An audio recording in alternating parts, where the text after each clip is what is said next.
kì í ṣòṣèlú Olúbàdàn ẹ jáwọ́ níbẹ̀ kẹ́ ẹ má bàa mú àrífín wá sórí ìtẹ́ Olúbàdàn. Balógun Olúbàdàn ló sọ̀rọ̀ bẹ́ẹ̀. Awakọ̀ bọ́ọ̀sì Benue tó gbé àwọn akẹ́kọ̀ọ́ tó fẹ́ lọ ṣèdánwò JAMB ti jẹ́ fífigbóró òfin gbé. Ọba Oǹdó kan fún obìnrin ẹni ọdún 21 years lóyún tó sì tún ṣẹ́yún fún ní tipátipá ló bá ń dúnkokò ikú mọ́. Àwọn agbébọn ṣekú pa àgbẹ̀ kan nílùú Kwara. Ó bú lẹ́gbẹ̀ẹ́ o. Ìjọba Kwara pé Bukola Saraki, Abdulfatai Ahmed àtàwọn míì lẹ́jọ́ fẹ̀sùn ìpànìyàn. Ilé-ẹjọ́ ni yóò bá wa yanjú ẹ̀ o. Gómìnà Adeleke pé ilé ìfowópamọ́ UBA àtàwọn alága kanṣu APC lẹ́jọ́. Ìdẹ̀rùn dé báwọn òṣìṣẹ́ nípìnlẹ̀ Ògùn o. Wọn yóò bẹ̀rẹ̀ sí gba ìsinmi ọjọ́ kan láàrin ọ̀sẹ̀ àti ẹgbẹ̀rún 10 owó ọkọ̀ lóṣù. Ẹ tẹ́tí gbọ́ o. Èyíkéyìí iléeṣẹ́ ìròyìn amóhùnmáwòrán tó bá gbéròyìn torí àtijẹ ṣe ojúsàájú sọ̀rọ̀ ìkórìíra tàbí irú òfin ìlànà tẹ̀lé yóò dára rẹ̀ lẹ́bi o. Àjọ NBC ló ṣèkìlọ̀. Àjọ ọ̀tẹlẹ̀múyẹ́ DSS ṣàlàyé bí wọ́n ṣe fi gbòòrò òfin gbé arákùnrin kan tó ń dúnkokò láti ṣekú pa àwọn akẹ́kọ̀ọ́ àti olùkọ́ l'Àbújá. Àdéhùn jogun omi tí Trump ṣe fún Lebanon bá Israel lójijì. Dókítà bọ́ sọ́wọ́ NDLEA fún lílọ́wọ́ nínú òwò cocaine ní ìpínlẹ̀ Ògùn. Olórí Olúwaṣìndáráyọ̀ nínú ayé tèmi ni oníròyìn yín. Ẹ gbọ́ àtúpalẹ̀ àwọn ìròyìn náà lẹ́kùnrẹ́rẹ́. Ẹ káàbọ̀ sí ìkànnì Drive TV.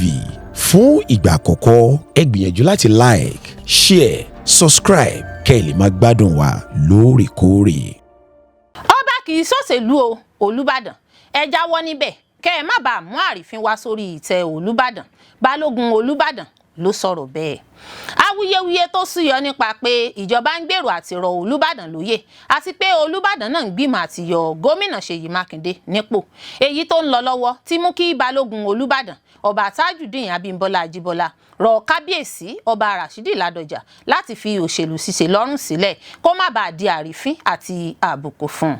Ọba Ajíbọ́lá pàrọwà yìí lọ́jọ́ Ẹtì Friday tí í ṣe ọjọ́ 17 oṣù kẹrin ọdún 2026 nílé rẹ̀ nílùú Ìbàdàn. Nígbà tó ń ṣàlàyé nípa ọ̀rọ̀ náà tó dá awuyewuye tó gba orí ayélujára kan pé Olúbàdàn Ládọjà ń pètèpèrò àti yọ gómìnà Mákindé nípò, Ọba Ajíbọ́lá sọ pé ayé sọ̀rọ̀ tí kò lẹ́sẹ̀ ńlẹ̀ ni. Gómìnà ló ní agbára láti yọ ọbakọba tó bá rúfin lábẹ́ rẹ̀ nípò, ṣùgbọ́n ọba kò lè yọ gómìnà nípò láéláé. Balógun Olúbàdàn ní pé òun mọ̀ pé ọmọ ọkọ ìlú Ìbàdàn ni gómìnà Mákindé kò ní ṣe ohun tó bá máa da omi àlàáfíà ìlú Ìbàdàn àti ìpínlẹ̀ Ọ̀yọ́ rú. Ó ní òun gẹ́gẹ́ bí Balógun Olúbàdàn ilẹ̀ Ìbàdàn, òun jẹ́ ọ̀kan lára wọn tí wọ́n bá Olúbàdàn ti ìlú Ìbàdàn ṣe púpọ̀, òun sì mọ ohun tí kábíyèsí lè ṣe. Fún ìdí èyí, òun á gba kábíyèsí Ọba Rashidi Adéwọ̀lú Ládọjà ní ìmọ̀ràn láti jáwọ́ kúrò nínú òṣèlú ṣíṣe. Ó ní àwọn kò fẹ́ àrífín tàbí ohunkóhun tó máa mú àbùkù wá fún Olúbàdàn ti ìlú Ìbàdàn rárá. Balógun Olúbàdàn tẹ̀síwájú pé kódà tó bá jẹ́ ọmọ bíbí inú Olúbàdàn ló fẹ́ gbégbá òṣèlú, kábíyèsí kò gbọdọ̀ gbé e sójú débi táwọn èèyàn yóò fi mọ ibi tí ọba náà fi sí.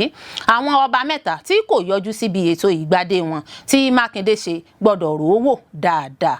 Balógun Olúbàdàn nínú ọ̀rọ̀ rẹ̀ sọ pé àwọn olóyè gíga ilẹ̀ Ìbàdàn mẹ́ta tí gómìnà Mákindé sọ di ọba ṣùgbọ́n tí wọn kò yọjú síbi ayẹyẹ ìgbádé wọn gbọdọ̀ mọ̀ pé gómìnà lágbára lábẹ́ òfin láti dé adé fún ẹni tó bá ti wà ní ìpele tó súnmọ́ àti jẹ Olúbàdàn. Balógun ní kóhun ó dá àwọn èèyàn padà sí àsìkò tí olóògbé Abíọ́lá Ajímọ̀bí jẹ gómìnà ìpínlẹ̀ Ọ̀yọ́, òun ló fi òun jẹ ọba pẹ̀lú àwọn olóyè gíga míì, ṣùgbọ́n ọ̀kan lára wọn nígbà náà kọ̀ jálẹ̀ láti gba adé náà títí gómìnà olóògbé Abíọ́lá Ajímọ̀bí fi kúrò lórí ipò. Ìgbà tí gómìnà Olúwaṣèyí Mákindé dé ló sọ di òfin pé ẹni tí kò bá gba adé kò ní jẹ Olúbàdàn ti ìlú Ìbàdàn. Ọba Ajíbọ́lá ní adé ìlẹ̀kẹ̀ ọjọ́ náà tí Ọba Rashidi Ládọjà padà gbà ló jẹ́ kí ó ní àǹfààní láti dé ipò Olúbàdàn tó wà lónìí. Bí Àlí bá mọ̀ pé òun kò ṣetán láti jọba, kó kọ̀wé láti fi ipò náà sílẹ̀ tàbí kó kúrò nínú òṣèlú pátápátá. Ó ní èyí túmọ̀ sí pé ìjọba lè ṣe ohun tó fẹ́ lórí ọ̀rọ̀ ọba jíjẹ lábẹ́ òfin. Balógun Olúbàdàn wá rọ àwọn ọba mẹ́ta tí kò yọjú síbi oyè wọn náà láti ro ìgbésẹ̀ yòówù tí wọ́n bá fẹ́ gbé wò, pàápàá jùlọ sẹ́nẹ́tọ̀ Sarafadeen Ali. Ó ní tí Àlí bá mọ̀ pé òun kò ṣetán láti jọba kó kọ̀wé láti fi ipò náà sílẹ̀ tàbí kó kúrò nínú òṣèlú pátápátá nítorí ẹnikẹ́ni tó bá ti jẹ́ ọba kò tún gbọ́dọ̀ máa bá wọn ṣe òṣèlú mọ́. Ọ̀kan òjọ̀kan àwọn èèyàn ló péjú síbi ìpàdé náà tí Balógun Olúbàdàn pè. Lára wọn ni àwọn baálẹ̀ lábẹ́ Balógun Olúbàdàn ti Ìbàdàn fúnra rẹ̀ àtàwọn lóko lókì míì. Awakọ̀ bọ́ọ̀sì Benue tó gbé àwọn akẹ́kọ̀ọ́ tó fẹ́ lọ ṣèdánwò JAMB ti jẹ́ fífìgbóró òfin gbé. Aláṣẹ àti alábòjútó iléeṣẹ́ ọkọ̀ èrò Benue Links Nigeria Limited ti fìdí rẹ̀ múlẹ̀ pé awakọ̀ rẹ̀ tó gbé àwọn arìnrìn-àjò nínú ọkọ̀ bọ́ọ̀sì oníjókòó 18 18 seaters tí púpọ̀ wọn jẹ́ akẹ́kọ̀ọ́ tó fẹ́ lọ ṣèdánwò JAMB tí wọ́n ṣe kòǹgẹ́ àwọn ajínigbé agbébọn lásìkò tí wọ́n rìnrìn àjò láti Makurdi lọ sí Òtùpò ti ṣe bẹ́ẹ̀ jẹ́ fífìgbóró òfin gbé. Alábòjútó tún yànnàná ọ̀rọ̀ pé awakọ̀ náà tako òfin ìlànà à ń tẹ̀lé iléeṣẹ́ náà nípa gígùnlé ìrìn àjò láì gba àṣẹ, èyí tó kó ẹ̀mí àwọn arìnrìn àjò sínú ewu. Nínú àtẹ̀jáde tó jẹ́ gbígbé jáde síta nípasẹ̀ òṣìṣẹ́ iléeṣẹ́ náà fún ìròyìn àlàyé, Eyi Daniel ní alábòjútó náà jẹ́ kó di mímọ̀ pé awakọ̀ náà àti àwọn arìnrìn àjò péréte ló mórí bọ́ lásìkò ìkọlù náà nígbà tí àwọn èèyàn 15 míì sì jẹ́ jíjígbé sálọ nípasẹ̀ àwọn àsìkọlù ọ̀hún. Gẹ́gẹ́ bí àbájáde títako òfin ìlànà à ń tẹ̀lé, ìrìn àjò náà kò sí lákọsílẹ̀. Iléeṣẹ́ náà kò sì ní ẹ̀kúnrẹ́rẹ́ àlàyé nípa àwọn arìnrìn àjò tó farakásá, yàtọ̀ sí pé púpọ̀ àwọn olùfarakásá náà ló jẹ́ akẹ́kọ̀ọ́ tó fẹ́ lọ ṣèdánwò JAMB. Gẹ́gẹ́ bí ìròyìn tó tẹ̀ wá lọ́wọ́, awakọ̀ náà ti wà lágọ̀ọ́ iléeṣẹ́ ọlọ́pàá. Iṣẹ́ ìwádìí ìfimúfínlẹ̀ sì ti ń lọ lọ́wọ́ láti mọ ẹ̀kúnrẹ́rẹ́ ohun tó rọ̀ mọ́ ìṣẹ̀lẹ̀ náà. Alábòjútó àgbà iléeṣẹ́ náà Comrade Alexander Fanafa lórúkọ aláṣẹ alábòjútó àti àwọn òṣìṣẹ́ iléeṣẹ́ náà wọ́n bá mọ̀lẹ́bí àwọn olùfarakásá náà kẹ́dùn. Iléeṣẹ́ náà ń ṣiṣẹ́ papọ̀ pẹ̀lú àwọn àjọ elétò ààbò láti ṣàtìlẹ́yìn fún ìgbésẹ̀ ìgbìyànjú tó ń lọ lọ́wọ́ lójúnà láti wá bí àwọn olùfarakásá náà yóò ṣe jẹ́ títú sílẹ̀ lálàáfíà.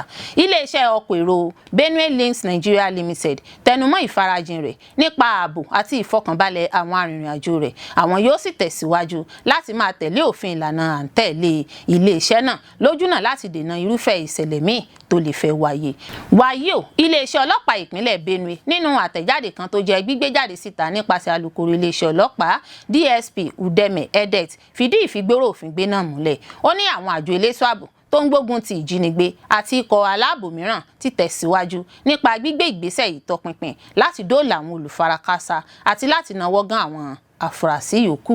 Ọba Ondo kan fún obìnrin ẹni ọdún 21 years lóyún tó sì tún ṣẹ́yún fún ní tipátipá ló bá ń dúnkokò ikú mọ́. Obìnrin kan ẹni ọdún 21 years láti ìpele níjọba ìbílẹ̀ Ọ̀wọ̀ nípínlẹ̀ Ondo ti ṣe bẹ́ẹ̀ fẹ̀sùn kan ọba ìlú rẹ̀ pé ó fún òun lóyún tó sì ń fúngun mọ́ òun pé kóun yọ oyún ọ̀hún kúrò tó sì ń dúnkokò ikú mọ́ òun. Olùfarakásá náà torúkọ rẹ̀ ń jẹ́ Ìfẹ́mídé Kẹ́hìndé nínú ìfọ̀rọ̀wánilẹ́nuwò pẹ̀lú Sahara Reporters fẹ̀sùn kan pé ọba náà ẹni tó ṣàpèjúwe gẹ́gẹ́ bí kábíyèsí ìlú rẹ̀ ti kọ́kọ́ fẹ́ fi òun ṣe ayaba kejì ṣáájú kí ìwọléwọ̀de ìbáṣepọ̀ náà tó padà di bá míì. Obìnrin náà ẹni ọdún 21 ló ṣe bẹ́ẹ̀ béèrè fún ìrànlọ́wọ́ nípa ohun tó wáyé láàrin òun àti kábíyèsí. Ó ní kábíyèsí kọ ẹnu ìfẹ́ sóhun láti jẹ́ ìyàwó kejì, òun sì gbà sílẹ̀ nù. Kẹ́hìndé ṣàlàyé pé ìwọléwọ̀de àwọn ló ṣe bẹ́ẹ̀ yọrí sí oyún tó sì ní ọba náà kọ̀ jálẹ̀ pé àfi dandan kóun yọ oyún ọ̀hún lábẹ́ ìdúnkokò ìhalẹ̀mọ́ni. Ó sọ fún Sahara Reporters pé òun àti ọba náà ṣeré kọjú sájà kẹ̀yìn sájà, eré ìbálòpọ̀ náà sì di oyún. Ó dúnkokò mọ́ òun pé kóun yọ oyún náà tí òun sì ṣe bẹ́ẹ̀. Ẹ̀jẹ̀ ò dúró fún ọ̀sẹ̀ 3 tó sì dẹyẹ sí òun. Ó ní ọba náà ṣe òun síbáṣìbò. Gẹ́gẹ́ bó ṣe wí, ọ̀rọ̀ náà burú sí i lẹ́yìn tóun yọ oyún bí àìlera ọjọ́ pípẹ́ ṣe bá àgọ́ ara òun fínra láìsí ìrànlọ́wọ́ àtìlẹ́yìn kankan látọ̀dọ̀ ọba náà. Kẹ́hìndé fẹ̀sùn kàn pé ọba náà lo àwọn alábàáṣiṣẹ́pọ̀ àti olùrànlọ́wọ́ rẹ̀ láti fowó ránṣẹ́ sí òun láti ṣẹ́ oyún. Nígbà tó yá ló dúnkokò mọ́ òun pé òun yóò ṣekú pa òun. Ó ní òun yóò dàwátì. Ọ̀dọ́bìnrin náà tún tẹ̀síwájú pé ọba náà tún fún àwọn ẹlòmíràn ní nọ́mbà ìbánisọ̀rọ̀ òun láti sọ̀rọ̀ àlùfàǹsá àti láti bà òun lórúkọ jẹ́. Ó fẹ̀sùn kàn nípa àwọn ìwà àṣemáṣe tó ń tọwọ́ ọba náà wáyé pẹ̀lú àwọn ọ̀dọ́bìnrin mìíràn láàfin. Olùfarakásá náà sọ wípé òun ti kọ̀wé ìfisùn sí kọmíṣánná ọlọ́pàá gómìnà ìpínlẹ̀ Ondo àti ọ́fíìsì tó ń rí sí ọ̀rọ̀ oyè ṣùgbọ́n òun kò tí ì rí ìdájọ́ òdodo gbà. Nígbà tó mẹ́nu bà àwọn ìdúnkokò tó tún dúnkokò, Kẹ́hìndé fi kún pé ọba náà tún pe òun lọ́jọ́ kìíní oṣù kẹrin tó sì tún bẹ̀rẹ̀ sí ní dúnkokò mọ́ òun, kò jẹ́ kóun sọ̀rọ̀ tó sì ń rọ̀jò ìpèlé àwọn tó ń gbárùkù ti òun lórí. Ọ̀dọ́bìnrin náà ní ọba náà fẹ́ ṣekú pa òun ni kí àwọn èèyàn ran òun lọ́wọ́ òun kú lọ. Ó ní iṣẹ́ ìwádìí ìfimúfínlẹ̀ àwọn ọlọ́pàá ti bẹ̀rẹ̀ tó fi mọ́ sísàbẹ̀wò lọ agbègbè náà tí ìṣẹ̀lẹ̀ náà ti wáyé. Ó ní àwọn agbófinró ọlọ́pàá ti ṣàbẹ̀wò sí ilé ìtura náà, mánéjà sì ti fìdí rẹ̀ múlẹ̀ fún wọn. Ó ní àwọn ọlọ́pàá ní àwọn lọ sí ibi tí òun ti ra oògùn nígbà tí àwọn akọ̀ròyìn Sahara Reporters kàn sí orí adé ọrùn ilẹ̀kẹ̀ náà kó pèsè ìdáhùn ní kíkún. Ó kàn ní ọ̀dà náà sí àwọn àtẹ̀jíṣẹ́ tí wọ́n fi ránṣẹ́ sí tó kọ̀ láti dá àwọn ìbéèrè tó kù tó fi mọ́ bóyá ó ní ọ̀rọ̀ kankan láti sọ nípa ẹ̀sùn náà. Àwọn agbébọn ṣekú pa àgbẹ̀ kan nílùú Kwara.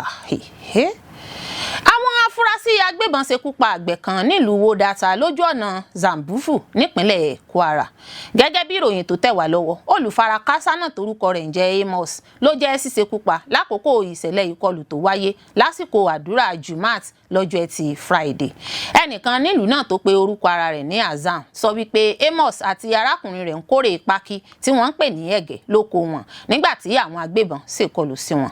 Olùfarakásá náà ló wà lórí ọkọ̀ katakata nígbà tí àwọn yòókù ń kó àwọn ẹ̀gẹ́ náà jọ. Lójú ẹsẹ̀ tí wọ́n fojú gan ni àwọn aṣèkọlù náà làwọn tó wà nílẹ̀ ti sá àsálà fún ẹ̀mí ara wọn kó tó di pé yóò lóhùn sọ̀kalẹ̀ látòrí katakata náà. Níṣe làwọn agbébọn náà dáná ìbọn ya ikùn rẹ̀. A gbọ́ pé lójú ẹsẹ̀ náà ni wọ́n gbé dìgbàdìgbà lọ ọgbà iléèwòsàn tó súnmọ́ ìtòsí agbègbè náà ṣáájú kí wọ́n tó taari rẹ̀ lọ sí ọgbà iléèwòsàn míì fún ìtọ́jú. Ó bani lọ́kàn jẹ́ pé olùfarakásá náà padà gbẹ́mìí mì lójú ọ̀nà látàrí ẹ̀jẹ̀ tó ṣòfò dànù lára rẹ̀. Ìkànnì amóhùnmáwòrán Nùpẹ́kò Láfíàjì kọminú ipò àìsí ọgbà iléèwòsàn tó dúró rè lágbègbè náà. Wọ́n ní ilé ìtọ́jú kan ṣoṣo tó wà ló jẹ́ ti iléèwòsàn alábọ́dé Primary Health Center ní Sambufu pẹ̀lú àìlágbára láti pèsè ètò ìtọ́jú pàjáwìrì. Ẹni náà tó bá àwọn akọ̀ròyìn sọ̀rọ̀ sọ pé ìṣẹ̀lẹ̀ náà wáyé ní ó dín díẹ̀ ní kìlómítà kan láti Wodata. Èyí ló gbé àníyàn ọ̀tun dìde nípa ètò ààbò àti ìgbèríko ìlú pàápàá jùlọ àwọn àgbẹ̀. Wàyí o, gbogbo ìgbésẹ̀ ìgbìyànjú láti kàn sí iléeṣẹ́ ọlọ́pàá ìpínlẹ̀ náà ló já sí pàbó títí di ìgbà tí à ń kó ìròyìn yìí jọ. Ìṣẹ̀lẹ̀ ìṣekúpani yìí ló wáyé lẹ́yìn tí àwọn afurasí agbébọn ṣe kọlù sílùú Nuku níjọba ìbílẹ̀ Kayama níbi tí àwọn aṣọ́gbó márùn-ún ti jẹ́ ṣíṣekú pa, èyí tó ṣokùnfà àníyàn lórí ọ̀rọ̀ ètò ààbò ní àríwá Kwara. Ó bú lẹ́gbẹ̀ẹ́ o, ìjọba Kwara pé Bukola Saraki, Abdulfatai Ahmed àtàwọn míì lẹ́jọ́ fẹ̀sùn ìpànìyàn. Ìjọba ìpínlẹ̀ Kwara ti pe alága ilé ìgbìmọ̀ aṣòfin tẹ́lẹ̀ rí sẹ́nítọ̀ Bukola Saraki àti gómìnà àná ní ìpínlẹ̀ náà Abdulfatai Ahmed àti àwọn méje míì lẹ́jọ́ fún ẹ̀sùn ìpànìyàn tí wọn kò mọ̀ọ́mọ̀ ṣe. Ẹ̀sùn náà ni ó ní í ṣe pẹ̀lú ìdigunjalè àwọn báǹkì kan ní ìlú Ọ̀fà tó wáyé lọ́jọ́ 5 oṣù kẹrin ọdún 2018 níbi tí àwọn adigunjalè náà ti ṣekú pa ọlọ́pàá àti aráàlú tí iye wọn lé ní 30. Èyí di mímọ̀ nínú ìwé ìpẹ̀jọ́ ilé ẹjọ́ tó tẹ BBC Yorùbá lọ́wọ́. Tí ẹ kò bá gbàgbé, gbogbo àwọn tí ọwọ́ tẹ̀ lórí ìdigunjalè náà ní ilé ẹjọ́ gíga ti dájọ́ ikú fún pé kí wọ́n lọ yẹgi fún wọn. Lẹ́yìn náà àwọn ọ̀daràn ọ̀hún pe ẹjọ́ kòtẹ́milọ́rùn ṣùgbọ́n tí ìdájọ́ ilé ẹjọ́ náà rí bákan náà pẹ̀lú ti ilé ẹjọ́ gíga. Wàyí o, ìjọba Kwara ti pe Bukola Saraki, Abdulfatai Ahmed, olórí òṣìṣẹ́ gómìnà Ahmed Yusuf Abdulwahab àti Alabi Ọlálékan lẹ́jọ́ fún ẹ̀sùn pé wọ́n kó ohun ìjà fún àwọn adigunjalè náà tí wọ́n dájọ́ ikú fún. Nọ́mbà ẹjọ́ náà tó ti dá ọ̀wọ́hù sílẹ̀ ní ìpínlẹ̀ Kwara báyìí ní KWS/1146/26. Iwájú adájọ́ àgbà Halima Salma ti ilé ẹjọ́ gíga ìlú Ìlọrin ni wọn yóò wọ́ wọn lọ ní ọjọ́ 4 oṣù kẹfà ọdún 2026 yìí. Saraki àti àwọn yòókù rẹ̀ ni yóò lọ jẹ́jọ́ lórí ogún ẹ̀sùn ọ̀tọ̀ọ̀tọ̀ tí wọ́n fi kàn wọ́n. Sẹ́nítọ̀ Bukola Saraki ti wá fèsì sí ẹ̀sùn náà wípé ìwà ọ̀dájú gbà ni láti fi ba orúkọ òun jẹ́. Saraki sọ bẹ́ẹ̀ nínú àtẹ̀jáde kan tó fi léde lọ́jọ́ 17 oṣù kẹrin ọdún 2026 yìí. Ó sọ pé ìgbésẹ̀ gómìnà ìpínlẹ̀ náà láti wọ́ òun lọ ilé ẹjọ́ lórí ìdigunjalè báńkì Ọ̀fà tí òun kò mọwọ́ mẹsẹ̀ nípa rẹ̀ jẹ́ ìwà ọ̀dájú. Sàràkí wá rọ gómìnà náà pé kó dẹ́kun fífi ọ̀rọ̀ ìdigunjalè báńkì Ọ̀fà bá òun jà. Ó sọ pé ṣe ló yẹ kí òun dákẹ́ lórí ọ̀rọ̀ náà ni kí àwọn sì pàdé nílé ẹjọ́, ṣùgbọ́n nítorí àwọn ènìyàn òun sọ pé òun kò mọ nǹkan kan nípa rẹ̀. Ó ní lábẹ́ ìṣèjọba Buhari ni wọ́n ti jó ọ̀rọ̀ yìí pọ̀ pẹ̀lú ìfọwọ́sowọ́pọ̀ àwọn kan ní Kwara láti gba ìjọba lọ́wọ́ àwọn. Àmọ́ òun ní ìgbàgbọ́ nínú ilé ẹjọ́ wípé wọn yóò ṣe ohun tó tọ́, wọn yóò sì gbé ìdájọ́ òdodo kalẹ̀. Sàràkí ní àwọn agbẹjọ́rò òun ti gbọ́ sí ẹ̀sùn náà, wọ́n sì ti gbáradì. Òun sì mọ̀ pé ẹ̀sùn tí wọ́n fi kan òun yìí yóò pòórá bí afẹ́fẹ́ ni. Ilé ẹjọ́ ni yóò bá wa yanjú ẹ̀ o. Gómìnà Adeleke pè ilé ìfowópamọ́ UBA àtàwọn alága kanṣu APC lẹ́jọ́. Ilé ẹjọ́ májísírèètì tó kalẹ̀ sí ìlú Òṣogbo ní ìpínlẹ̀ Ọ̀ṣun ti bẹ̀rẹ̀ ìgbẹ́jọ́ tí gómìnà Adeleke pè tako ilé ìfowópamọ́ UBA àtàwọn alága ìjọba ìbílẹ̀ tó jẹ́ ọmọ ẹgbẹ́ òṣèlú APC ní ọjọ́ Ẹtì Friday ọjọ́ 17 oṣù kẹrin ọdún 2026 yìí ní ìgbẹ́jọ́ náà wáyé ní ilé ẹjọ́ gíga tó wà nílùú Òṣogbo lágbègbè Òkè-Fíà. Ìgbẹ́jọ́ náà ló bẹ̀rẹ̀ ní déédéé agogo 11 kọjá ìṣẹ́jú 14. Ohun tí ìgbẹ́jọ́ náà dálé lórí ni bí ilé ìfowópamọ́ UBA ṣe gba àwọn alága ìjọba ìbílẹ̀ ti ẹgbẹ́ òṣèlú APC láàyè láti tẹ òfin lójúmọ́lẹ̀ nípa fífi àyè gbà wọ́n láti jẹ́ oníbàárà wọn lọ́nà tí kò tọ́. Nígbà tí agbẹjọ́rò fún ìjọba Abíọ́dún Bàdúrà ka àwọn oríṣiríṣi ìwà tí kò bá òfin mu tí àwọn alága ìjọba ìbílẹ̀ náà wù, ó ní wọ́n jẹ̀bi lọ́nà tó pọ̀ lábẹ́ òfin. Agbẹjọ́rò Abíọ́dún sọ pé ìdájọ́ ilé ẹjọ́ kòtẹ́milọ́rùn tó wáyé ní ọjọ́ 10 oṣù kejì ọdún 2025 kò sọ pé kí àwọn alága ìjọba ìbílẹ̀ ti ẹgbẹ́ òṣèlú APC padà sí ọ́fíìsì kó wá wọn. Ó fi kún pé sáà wọn àsìkò ìjọba wọn gẹ́gẹ́ bí alága ti kọjá láti inú oṣù kẹwàá ọdún 2025. Ó fi kún pé wọn kò lẹ́tọ̀ọ́ láti lọ ṣí àkáǹtì kankan tí ń ṣe ti ìjọba ìbílẹ̀ sí ilé ìfowópamọ́ UBA lábẹ́ òfin. Agbẹjọ́rò náà ní ìwà bẹ́ẹ̀ lòdì sí òfin pátápátá. Lẹ́yìn gbogbo ọ̀rọ̀ ẹ̀rí tí agbẹjọ́rò fún ìjọba ìpínlẹ̀ Ọ̀ṣun sọ, adájọ́ Samuel Adéyàbá ẹni tí wọ́n gbé ẹjọ́ náà síwájú rẹ̀ béèrè àwọn agbẹjọ́rò fún ilé ìfowópamọ́ UBA àti agbẹjọ́rò fún àwọn alága ìjọba ìbílẹ̀ ti ẹgbẹ́ òṣèlú APC, ṣùgbọ́n àwọn agbẹjọ́rò wọn kò yọjú sí ilé ẹjọ́. Èyí ló mú kí adájọ́ Samuel Adéyàbá béèrè lọ́wọ́ agbẹjọ́rò fún ìjọba ìpínlẹ̀ pé ǹjẹ́ òfin fi ààyè gbà á láti tẹ̀síwájú láìsí agbẹjọ́rò àwọn tí wọ́n fi ẹ̀sùn kàn. Ìdáhùn rẹ̀ ni pé òfin fi ààyè gba òun tí kò bá ti sí ìdí pàtàkì kankan tí wọn kò fi wá sílé ẹjọ́. Nígbà náà ni adájọ́ Samuel Adéyàbá ní kí agbẹjọ́rò fún ìjọba ìpínlẹ̀ Ọ̀ṣun Abíọ́dún Bàdúrà tẹ̀síwájú nínú ẹ̀rí tó wà lọ́wọ́ rẹ̀. Nínú àwọn ọ̀rọ̀ ẹ̀sùn tí wọ́n fi kan UBA ni bí wọ́n ṣe fi ààyè gba àwọn alága ìjọba ìbílẹ̀ tí ilé ẹjọ́ ti lé kúrò ní ọ́fíìsì láti ṣí àkáǹtì ìjọba ìbílẹ̀ lọ́nà tí kò bá òfin mu. Adájọ́ béèrè lọ́wọ́ agbẹjọ́rò fún ìjọba ìpínlẹ̀ Ọ̀ṣun pé ṣé wọ́n ní ẹlẹ́rìí kankan tó lè sọ ní ìdánilójú pé òtítọ́ ni pé àwọn alága ìjọba ìbílẹ̀ náà ṣí àkáǹtì ìjọba ìbílẹ̀ sí ilé ìfowópamọ́ UBA ẹ̀ka ti Òṣogbo ní ìpínlẹ̀ Ọ̀ṣun. Ìjọba náà ní agbẹjọ́rò fún ìjọba pé arákùnrin Múdàṣírù Oyèyẹmí ẹni tó jẹ́ akọ̀wé fún ìjọba ìbílẹ̀ tó wà ní ọ́fíìsì gómìnà ní Àbèrè. Ó tún kọ àwọn ìwé ẹ̀rí kan tí àwọn alága ìjọba ìbílẹ̀ náà fi ọwọ́ sí láti fi ṣí àkáǹtì ní ilé ìfowópamọ́ UBA fún ẹlẹ́rìí náà. Múdàṣírù Oyèyẹmí tó jẹ́ akọ̀wé fún ìjọba ìbílẹ̀ ní ọ́fíìsì gómìnà ṣàlàyé pé gbogbo àwọn ìwé ẹ̀rí náà ló dé ọ̀dọ̀ òun, ṣùgbọ́n tí kò tọ̀nà rárá lábẹ́ ìṣàkóso ìṣèjọba ìjọba ìbílẹ̀. Lẹ́yìn gbogbo ẹ̀rí tí agbẹjọ́rò ìjọba ìpínlẹ̀ Ọ̀ṣun Abíọ́lá Bàdúrà fi hàn níwájú ilé ẹjọ́ ni adájọ́ Samuel Adéyàbá gbà lọ́wọ́ agbẹjọ́rò Abíọ́dún Bàdúrà. Adájọ́ Samuel Adéyàbá ka ẹ̀sùn tí wọ́n fi kan ilé ìfowópamọ́ UBA síta tí ẹ̀sùn náà sì jẹ́ 31, ṣùgbọ́n adájọ́ ní àwọn kò ní lè tẹ̀síwájú mọ́ lórí ẹjọ́ ọ̀hún, ṣùgbọ́n àwọn yóò mú ọjọ́ mìíràn fún títẹ̀síwájú rẹ̀. Nígbà náà ni agbẹjọ́rò fún ìjọba àti adájọ́ Samuel Adéyàbá foríkorí tí wọ́n sì mú ọjọ́ 28 oṣù kẹrin ọdún 2026 yìí. Ṣáájú ni àwọn alága ìjọba ìbílẹ̀ tí ọ̀rọ̀ kàn ti ṣe ìwọ́de tako ìgbẹ́jọ́ náà. Gbogbo ọ̀nà sì ni àwọn alága ìjọba ìbílẹ̀ lẹ́gbẹ́ òṣèlú APC náà ń gbà láti má ṣe jẹ́ kí ìjókòó ìgbẹ́jọ́ náà wáyé látàrí ìwọ́de tí wọ́n ṣe ṣáájú nílùú Òṣogbo. Abíọ́dún Ìdòwú tó jẹ́ alága fún àwọn alága ìjọba ìbílẹ̀ ìpínlẹ̀ Ọ̀ṣun Agan ṣàlàyé ìdí tí ìwọ́de àlàáfíà náà fi wáyé. Ó ní ó yẹ kí gómìnà Adémọ́lá Adélékè kó ti jáwọ́ lórí ọ̀rọ̀ owó ìjọba ìbílẹ̀ nítorí ìjọba àpapọ̀ ló kéde kí gbogbo ìjọba ìbílẹ̀ ní ìpínlẹ̀ kọ̀ọ̀kan máa ṣe àkóso agbègbè wọn láìsí ọwọ́ gómìnà kankan níbẹ̀ mọ́. Abíọ́dún tún tẹ̀síwájú pé gómìnà Adémọ́lá Adélékè kò bọ̀wọ̀ fún òfin ilé ẹjọ́ kòtẹ́milọ́rùn rárá. Ó ní kò lẹ́tọ̀ọ́ kí gómìnà Adélékè tún gbé àwọn alága ìjọba ìbílẹ̀ àti ilé ìfowópamọ́ UBA lọ sí ilé ẹjọ́ rárá. Ó ṣàlàyé pé ohun tí ó yẹ kí gómìnà Adémọ́lá Adélékè ṣe ni pé nígbà tí ilé ẹjọ́ kòtẹ́milọ́rùn ti dájọ́ tán tí ẹjọ́ náà kò bá tẹ́ gómìnà lọ́rùn, ó yẹ kó gbé ẹjọ́ náà lọ sí ilé ẹjọ́ tó ga jùlọ ní Nàìjíríà ni dípò ẹjọ́ tó tún gbé dìde. Ìdẹ̀rùn dé báwọn òṣìṣẹ́ nípínlẹ̀ Ògùn o. Wọn yóò bẹ̀rẹ̀ sí gba ìsinmi ọjọ́ kan láàrin ọ̀sẹ̀ àti ẹgbẹ̀rún 10 owó ọkọ̀ lóṣù. Nínú ọjọ́ 5 tí àwọn òṣìṣẹ́ ìjọba fi ń ṣiṣẹ́, wọn yóò bẹ̀rẹ̀ sí máa sinmi ọjọ́ kan nínú rẹ̀ báyìí nípínlẹ̀ Ògùn gẹ́gẹ́ bí ọmọọba Dàpọ̀ Abíọ́dún gómìnà Ògùn ṣe kéde. Yàtọ̀ sí ìsinmi ọjọ́ kan yìí, Abíọ́dún tún ṣèlérí pé òun yóò máa fún àwọn òṣìṣẹ́ ìjọba náà ní ẹgbẹ̀rún 10 náírà 10,000 naira lóṣooṣù gẹ́gẹ́ bí owó ọkọ̀.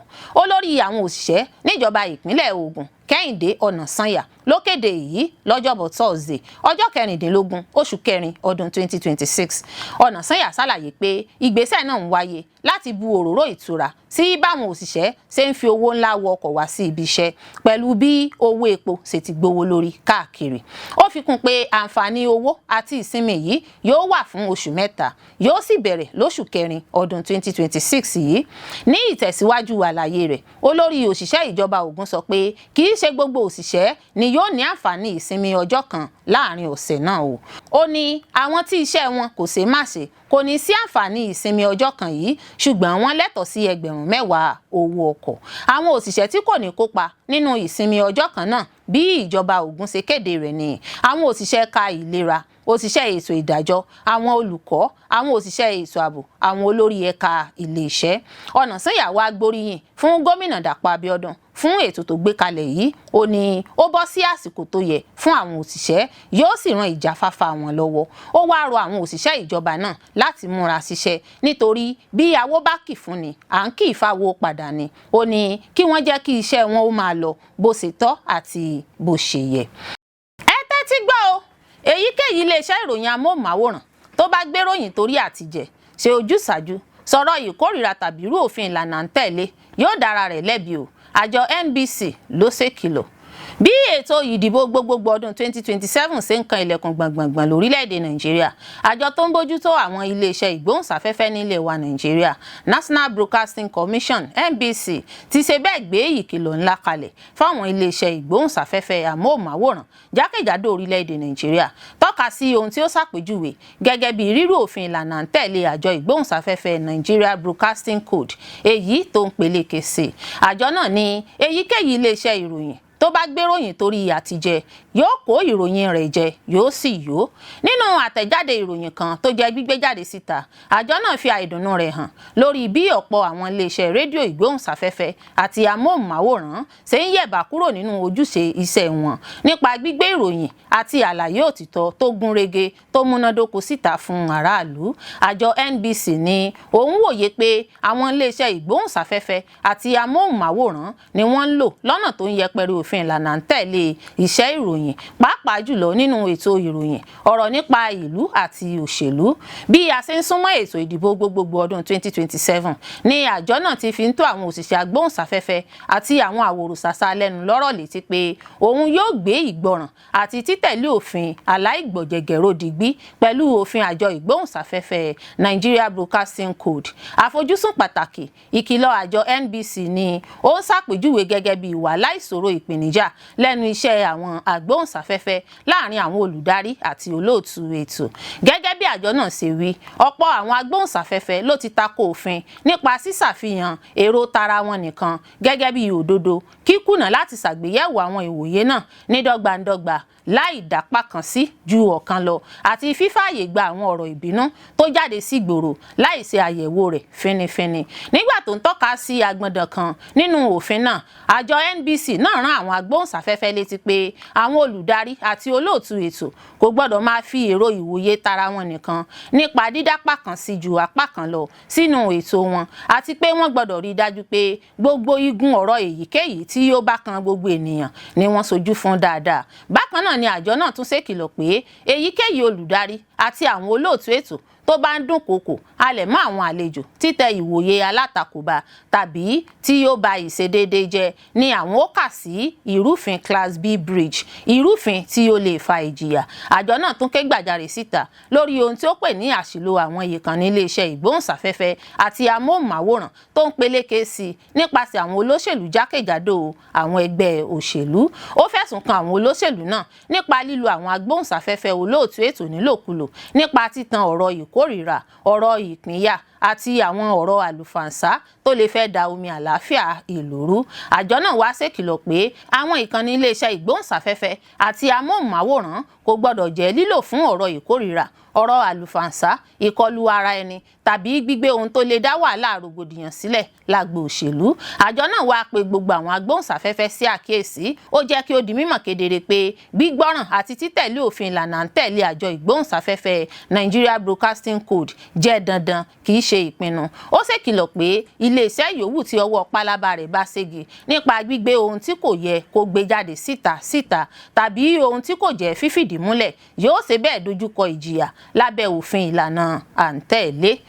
Àjọ ọ̀tẹlẹ̀múyẹ́ DSS ṣàlàyé bí wọ́n ṣe fi ìgbóró òfin gbé arákùnrin kan tó ń dúnkòokò láti ṣekú pa àwọn akẹ́kọ̀ọ́ àti olùkọ́ l'Àbújá. Ilé-ẹjọ́ gíga àpapọ̀ tó wà l'Àbújá lọ́jọ́ Ẹtì Friday ti gbọ́ ẹjọ́ nípa bí àwọn àjọ ọ̀tẹlẹ̀múyẹ́ DSS ṣe náwó gan arákùnrin kan tó ń fi àtẹ̀jíṣẹ́ ránṣẹ́ sí àwọn ilé ẹ̀kọ́ kan nílùú Àbújá. Ó dúnkòokò wípé òun máa pa àwọn olùkọ́ àti àwọn akẹ́kọ̀ọ́ náà. Ikọ̀ aláàbò DSS Michael Jego sọ fún ilé-ẹjọ́ wípé àjọ náà gba ìwé ẹ̀sùn petitions láti ilé ìwé mẹ́ta ọ̀tọ̀ọ̀tọ̀ nílùú Àbújá ní ọdún 2024 nípasẹ̀ àtẹ̀jíṣẹ́ nípasẹ̀ àwọn nọ́mbà ẹ̀rọ ìbánisọ̀rọ̀ kan pẹ̀lú ìdúnkòokò mọ́ àwọn wípé òun yóò gba ẹ̀mí àwọn olùkọ́ àti àwọn akẹ́kọ̀ọ́, òun yóò sì tún ba àwọn dúkìá àwọn ilé ẹ̀kọ́ tọ́rọ̀ kàn jẹ́. Jego tó jẹ́rìí nílé ẹjọ́ gẹ́gẹ́ bí ẹlẹ́rìí àkọ́kọ́ níbi ìgbẹ́jọ́ Agbo fi yé ilé ẹjọ́ wípé ẹ̀rọ ìléwọ́ Tecno Android kan ni afurasí náà John Jude Agbo ń lò láti fi tẹ àtẹ̀jíṣẹ́ ìpayà yìí tó jẹ́ rírí gbà. Agbo tó jẹ́ fífi ìgbóró òfin gbé ní ọjọ́ 17 oṣù kẹta pẹ̀lú ẹ̀sùn méjì ọ̀tọ̀ọ̀tọ̀ pẹ̀lú nọ́mbà FHC ABJ CR 06-2026 ní àjọ ọ̀tẹlẹ̀múyẹ́ DSS ti fojú rẹ̀ wíná òfin fún ẹ̀sùn ìdúnkòokò mọ́ni lábẹ́ òfin Prevention and Prohibition Act 2022 àti ìwà ọ̀daràn orí ayélujára Cybercrime Prohibition, Prevention àti bẹ́ẹ̀ bẹ́ẹ̀ lọ tó jẹ́ túnṣe ní ọdún 2024 Amendment Act 2024. Gẹ́gẹ́ bí ìwé ẹjọ́ tí àjọ ọ̀tẹlẹ̀múyẹ́ DSS gbé ka iwájú ilé ẹjọ́ sọ wípé olùjẹ́jọ́ náà ń dúró jẹ́jọ́ àwọn ẹ̀sùn lílo àwọn nọ́mbà ìpè ọlọ́kan-ò-jọ̀kan láti tẹ àtẹ̀jíṣẹ́ ìdúnkòokò sí àwọn iléèwé tó wà nílùú Àbújá. Ọlọ́pàá ìkọ̀kọ̀ kan fi àwọn iléèwé náà léde: Premier International School, The Regent Secondary School àti Auckland International British School gẹ́gẹ́ bí àwọn iléèwé tí Agbo fi àwọn àtẹ̀jíṣẹ́ ìdúnkòokò ránṣẹ́ sí. Wọ́n tẹ̀síwájú wípé ìwà tí olùjẹ́jọ́ hù lòdì sí abala òfin section 24(1) of the Terrorism Prevention and Prohibition Act 2022 àti section 18(1) ìwà ọ̀daràn orí ayélujára Cybercrimes Prohibition Prevention Amendment Act 2024. Gẹ́gẹ́ bí agbẹjọ́rò tó léwájú níbi ìgbẹ́jọ́ náà Dr. Callistus Eze-Jego sọ wípé ikọ̀ ọ̀hún gba àṣẹ láti ṣe ìwádìí ìwé ẹ̀sùn petition láti iléèwé Auckland International School ní ọjọ́ 28 oṣù kọkànlá ọdún 2024. Ó ní nínú iṣẹ́ ìwádìí àwọn gbé ìgbésẹ̀ ọlọ́kan òjọ̀kan kí ọwọ́ tó tẹ afurasí ọ̀hún ní Òtùpó nípínlẹ̀ Benue. Ó tún fi kún pé ẹ̀rọ ìbánisọ̀rọ̀ ìléwọ́ àti àwọn ìlà ìbánisọ̀rọ̀ SIM card tí wọ́n gbà lọ́wọ́ rẹ̀. Jego wá tún sọ fún ilé ẹjọ́ wípé àwọn gbé olùjẹ́jọ́ náà wá sí Àbújá fún ìfọ̀rọ̀wánilẹ́nuwò tí ó sì kọ ọ̀rọ̀ ẹnu ara rẹ̀ sílẹ̀ níwájú agbẹjọ́rò Legal Aid Council of Nigeria LACN tí wọ́n sì ti kọ́kọ́ ṣàfihàn ẹ̀rọ ìbánisọ̀rọ̀, ìwé ìpẹ̀jọ́ tí ilé ìwé kọ àti àwo compadis tó ṣe àkásílẹ̀ ìfọ̀rọ̀wánilẹ́nuwò pẹ̀lú olùjẹ́jọ́ àti àwọn nǹkan mìíràn. Ilé ẹjọ́ sì gba àwọn dọ́kúmẹ́ǹtì náà wọlé nígbà tí kò sí àríwísí láti ọ̀dọ̀ agbẹjọ́rò olùjẹ́jọ́ Hamzat Dantani. Olùjẹ́jọ́ náà ẹni tó fìdí rẹ̀ múlẹ̀ pé òun mọ̀ bọ́rọ̀ fóònù ìbánisọ̀rọ̀ Tecno náà ṣe jẹ́ ti kọ̀ pé òun kọ́ lòun ní, ṣùgbọ́n tó gbà pé òun lòun wà nídìí fífi àwọn àtẹ̀jíṣẹ́ ìdúnkokò ránṣẹ́. Nígbà náà ni onídàájọ́ Joyce Abdulmalik sún ìgbẹ́jọ́ náà di ọjọ́ 12 oṣù karùn-ún. Àdéhùn jogun omi tí Trump ṣe fún Lebanon bá Israeli lójijì. Látàrí bí ìròyìn jogun omi ṣe gba gbogbo apá àríwá ilẹ̀ Israeli kan, bẹ́ẹ̀ ni wọ́n tún fọn fèrè tantan lẹ́ẹ̀mẹ́ta nírọ̀lẹ́ ìjẹta láti kìlọ̀ àdó olóró tó ṣeéṣe kó ti Lebanon wá. Bákan náà ni ikọ̀ ojú òfurufú ilẹ̀ Israeli tètè gbéra sọ láti dènà ìkọlù tó ń rọ̀dẹ̀dẹ̀ lórí ìlú Nahariya. Bẹ́ẹ̀ ni àdó olóró náà bú gbàmù. Gẹ́gẹ́ bí ikọ̀ aláàbò tó ń wa ọkọ̀ agbókùúgbàláàyè ambulance ṣe wí, ó tó èèyàn 3 tó farapa kó tó di pé òfin jogun omi náà bẹ̀rẹ̀. Káàkiri Israeli ni wọ́n ti ń ṣiyèméjì lórí ìdí tí olórí ìlú náà fi fọwọ́ bọ̀wé àdéhùn onígbèdéke náà. Akẹ́kọ̀ọ́ tí orúkọ rẹ̀ ń jẹ́ Ga ní Nahariya ló sọ pé níṣe ló dàbíi pé ìjọba purọ́ fún àwọn. Ó tẹ̀síwájú pé ìlérí tí wọ́n ṣe fún àwọn ni pé nǹkan máa yàtọ̀ lọ́tẹ̀ yìí, ṣùgbọ́n ó tún jọ pé àwọn tún padà síbi àdéhùn jogun omi tí kò tán ìṣòro kankan ni. Ó ní àwọn fún ìjọba Lebanoni ní àǹfààní, wọ́n sì kọ̀ láti tẹ̀lé àdéhùn. Wọn kò gba agbára lọ́wọ́ Hezbollah Elomi tí orúkọ tiẹ̀ ń jẹ́ Moa, ẹni ọdún 42 tó máa ń wa tirẹ́là, àmọ́ tí àdó olóró ba ilé rẹ̀ lọ́dún tó kọjá ló ṣàlàyé bẹ́ẹ̀. Ó ní bí wọn kò bá ṣe, kò sẹ́ni tí yóò ṣe. Ìtìjú ni pé wọ́n ti ẹ̀dáwó ẹ̀ dúró. Ó fojú hàn tẹ́lẹ̀ pé ìyàtọ̀ fẹ́ wà pẹ̀lú àwọn ohun tí àwọn ti rí ṣe. Ibùdó ológun 5 ní Israel ní gúúsù Lebanoni. Agbẹnusọ wọn sì ní àwọn yóò máa tẹ̀síwájú. Àdéhùn jogun omi yìí bá ọ̀pọ̀ ọmọ Israel lójijì gan-an. Ẹ̀ka ìròyìn Israeli kan tó gbajúmọ̀ púpọ̀ kéde pé láàrin ìṣẹ́jú 5 péré ni olóòtú ìjọba Benjamin Netanyahu fi pe ìpàdé àpapọ̀ lórí ààbò. Kò sì pẹ́ lẹ́yìn rẹ̀ ni wọ́n kéde àdéhùn jogun òsìnmi. Àwọn kan tó tú àṣírí ìpàdé náà tilẹ̀ sọ pé àwọn mínísítà tó wà níbi ìpàdé náà kò wí nǹkan kan. Wọn kò fún wọn láàyè láti yan ohun tí wọ́n fẹ́. Lójú ọ̀pọ̀ ọmọ ilẹ̀ Israeli, Netanyahu ló ń foríbalẹ̀ fún Trump pé kí ogun dúró ná, kódà nígbà tí ohun gbogbo tó yẹ kí wọ́n ṣe kò tíì jẹ́ ṣíṣe. Olórí ikọ̀ ológun IDF tẹ́lẹ̀ Gadi ló sọ bẹ́ẹ̀ ní bí èèyàn bá fẹ́ ṣe àdéhùn jogun omi, ó yẹ kó wáyé nípa agbára ni, kò sì wà fún àǹfààní àwọn ọmọ Israeli. Ìlànà tí wọ́n lò fún wa báyìí ni fífi ipá mú wa láti jẹ́ kógun omi ní Gaza, Iran àti Lebanoni báyìí. Netanyahu kò mọ bí wọ́n ṣe ń sọ àṣeyọrí ológun di èrè fún aráàlú. Àlàyé Netanyahu nígbà tó ń ṣàlàyé àdéhùn jogun omi náà, Netanyahu sọ pé àǹfààní kan ni láti jẹ́ kí àlàáfíà tí yóò wà nínú ìtàn wáyé pẹ̀lú Lebanoni. Ó sì tún sọ pé òun náà ń ṣe àwọn ètò lórí àdéhùn yìí. Netanyahu ní Hezbollah takú pé ọ̀nà méjì ni ọ̀rọ̀ yìí já sí. Àkọ́kọ́ ni kíkó ọmọ ogun Ísírẹ́lì kúrò ní Lẹ́bánónì, ìkejì sì ni ìlànà kájọdákẹ́. Kò sí èyí tí a gbà wọlé nínú méjèèjì, àwa kò tí ì ṣe èyíkéyìí nínú méjèèjì. Àwa sì máa wà ní Lẹ́bánónì níbi tí ààbò ti le. Àwa wà níbẹ̀, àwa ò sì ní kúrò. Iran tiẹ̀ fẹ́ òpin sí ìjà Ísírẹ́lì pẹ̀lú Hezbollah tó jẹ́ èèyàn rẹ̀ ní Lẹ́bánónì látìgbà tí wọ́n ti fẹnukò sí àdéhùn jogun omi ọlọ́sẹ̀ méjì pẹ̀lú Amẹ́ríkà níbẹ̀rẹ̀ oṣù yìí. Netanyahu àti àwọn olórí ogun Ísírẹ́lì rí àdéhùn jogun omi tí Trump ṣe pẹ̀lú Tehran bíi pé kò túmọ̀ sí bẹ́ẹ̀ ní Lẹ́bánónì.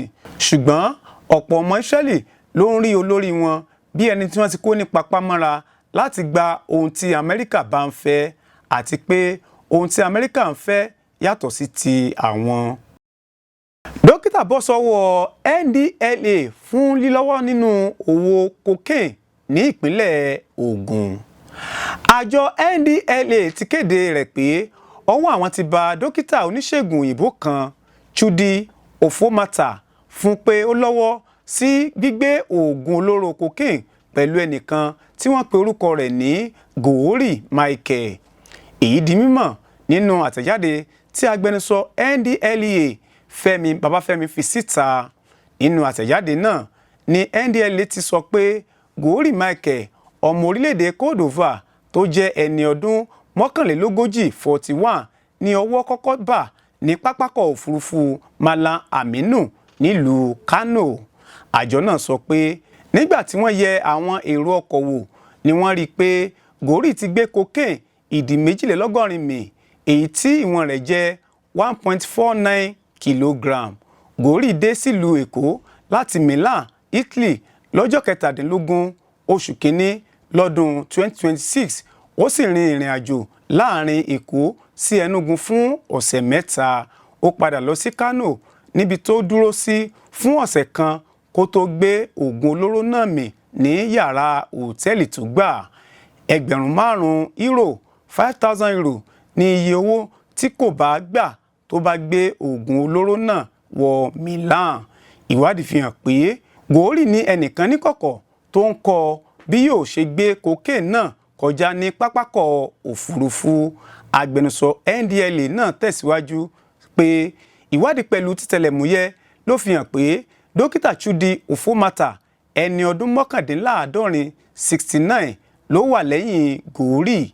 Ibùdó dókítà Ofomata tó wà ní Magoro nípínlẹ̀ Ògùn ni wọ́n ti mú un lọ́jọ́ 27 oṣù kẹta ọdún 2026 yìí.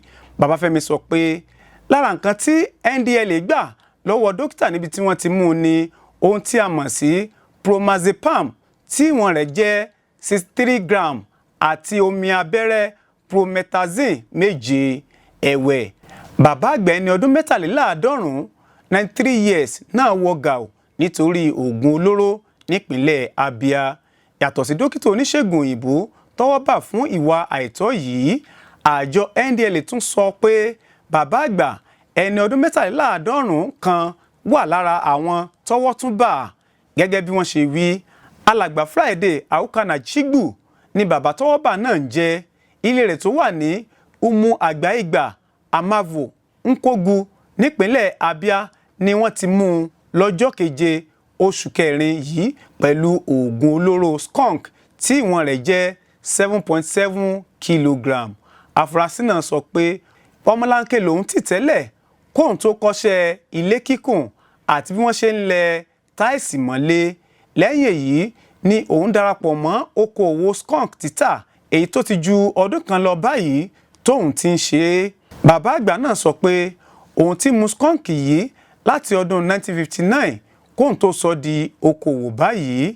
Agbẹnusọ àjọ NDLEA wá sọ pẹ̀lú àlàyé pé àjọ àwọn kò ní sinmi láìrẹ́yìn àwọn èèyàn tó ń fi ohun tó lòdì sófin ṣe ọrọ̀ ajé.